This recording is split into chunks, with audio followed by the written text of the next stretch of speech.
بہت سی جگہ آپ دیکھیں گے کہ اسم کے آخر میں یا متکلم استعمال ہو رہا ہے، جس کے معنی ہوتے ہیں میرا. ہاذا بیتی، یہ میرا گھر ہے. بیتی امام المسجدی، میرا گھر مسجد کے سامنے ہے. بیتی جمیل، میرا گھر خوبصورت ہے. فیہ حدیقۃ صغیرۃ، اس میں چھوٹا باغیچہ ہے. ہاذہ غرفتی، یہ میرا کمرہ ہے.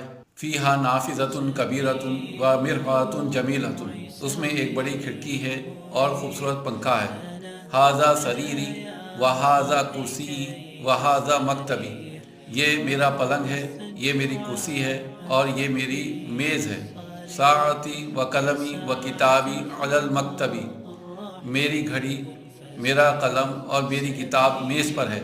تو آپ نے دیکھا ہوگا جہاں جہاں اسم کے آخر میں یا متکلم استعمال ہو رہا ہے، وہاں میں اس کی ترجمانی میرے سے کر رہا ہوں. میرا کمرہ، میری کرسی، میرا قلم، میری میز، اس طریقے سے.